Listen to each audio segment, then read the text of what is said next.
We need somebody who has a heart of gold like Bernie and the record like Bernie, but has the fucking gumph and the fucking piss and vinegar attitude. I mean, dude, I would almost relish if I got to that stage and was able to tell these corrupt cocksuckers they're corrupt in front of the camera. It's like, it's easy, dude. Yeah. Especially if you got nothing, they can't come at you that you did something, you're like non-corrupted. It should be easy, dude. Like, yeah. It's scary, I'm sure.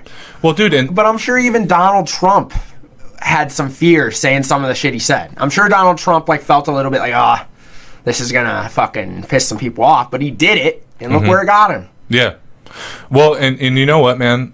This conversation has been had 100 times, but Donald Trump changed the sphere of American politics forever. Yeah. And in a as sense, did Bernie. As did Bernie. In different ways and same ways, I think. Like, yes, Bernie is the message of like, we can do this shit and we can go the distance and have actual policy and not this fucking... In a prime example, you can fund a campaign off small dollar donations at the national level in a major way. Like, he raised more money, the most money. Yes. And then Trump has changed it in that it has proven that Americans don't want, and obviously some do, but I think that's dying out more and more as every day goes by. Democratic voters want... I feel like I know what you're going to say, but continue. It's proven that people...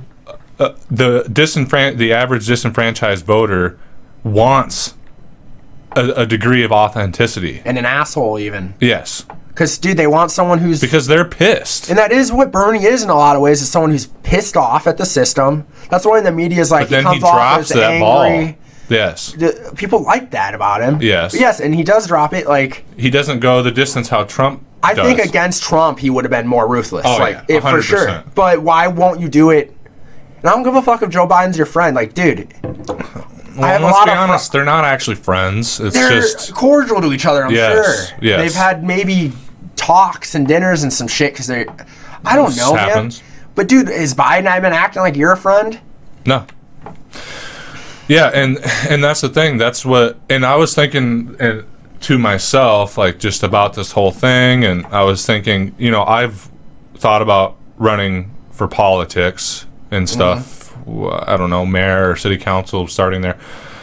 You know, and I was thinking, like, who, you know, in the strain of, well, now that Bernie's not really going to be, and he will be still leading this movement to a degree, right?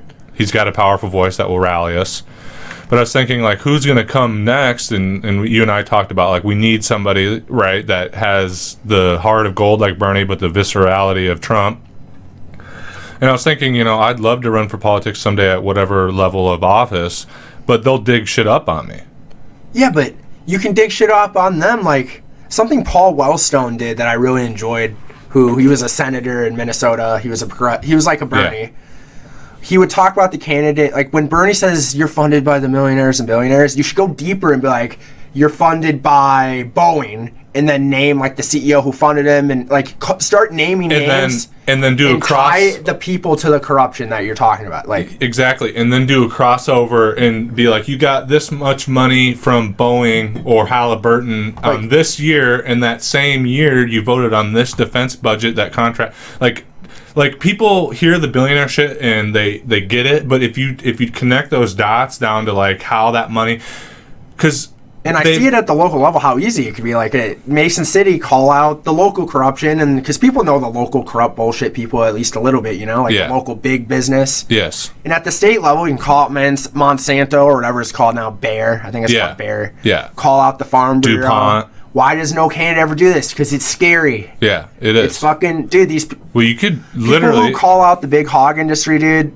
They've had, like, random trucks showing up to their house late at night. Exactly. Like, intimidation tactics. Dude, it's guys, scary as fuck. I don't know if... And I want to get back to what we were talking about, but... Okay, so this is all speculative, but nonetheless, it's fishy as fuck.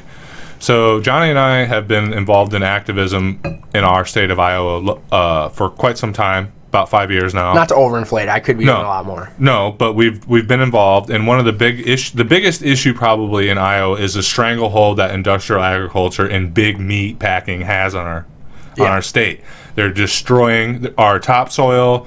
They're putting family farmers and small businesses out of business, and they're polluting our waterways. Okay, and so Johnny and I and others in our community like stopped this slaughterhouse from a big South Carolina or North Carolina company called Prestige. North Carolina.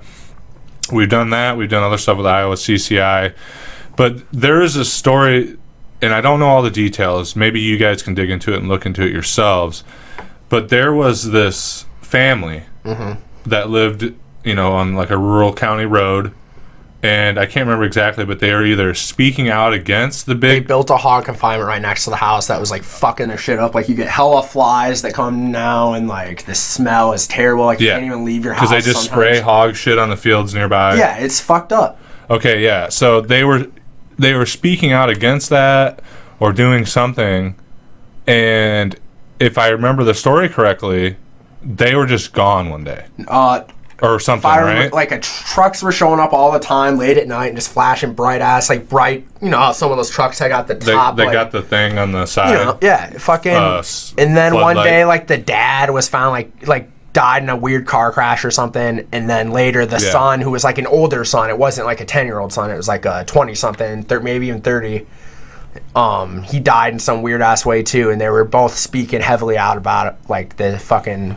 Yeah, that's just one example. Yeah. Then we got what happened to our city councilman who probably killed himself. Yeah. From all likelihood, it sounds like. But still, that was sketchy too. We don't even think. Yeah.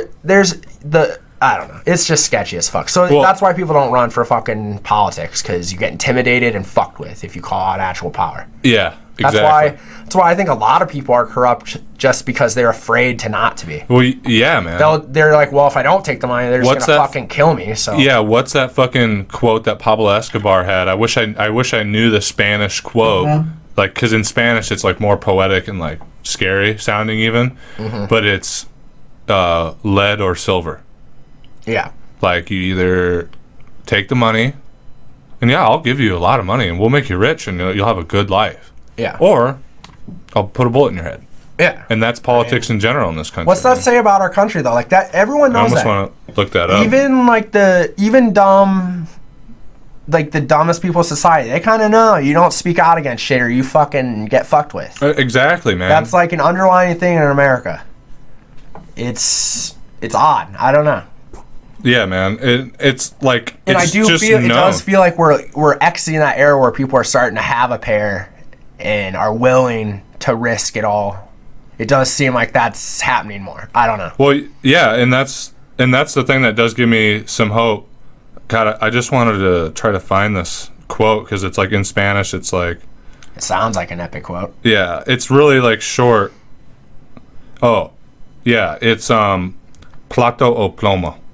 Like that's all it is. Just like plato o plomo. I mean, it's like you see it big with like Mexico and the cartels, but it's like that here with big business and corporations and the banks and shit. Like you can speak out about certain things, but you start shifting with money and power. You can speak out about it all you want, but when you actually start doing things, when you garner enough support where it actually becomes a threat.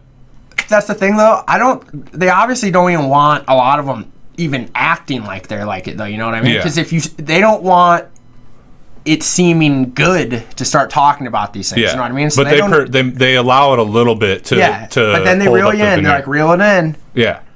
To hold up the veneer of that there's still freedom of speech. Because if the donors were like just say whatever to get elected, Kamala Harris would have been full on single payer. Yeah. But notice how she backed off. Yeah. But they allow a little bit of controlled dissent. If they don't think it's going to shift the zeitgeist of the consciousness of the country, then they're like, whatever. Well, and that's the thing that gives me hope about this movement, despite our defeat with Bernie and shit, is like, dude, what's that saying? Fuck, I'm full of all kinds of sayings today, but there's a saying of like, you can't like once somebody learns how to read, they don't unlearn how to read. Yeah, you know what I'm saying?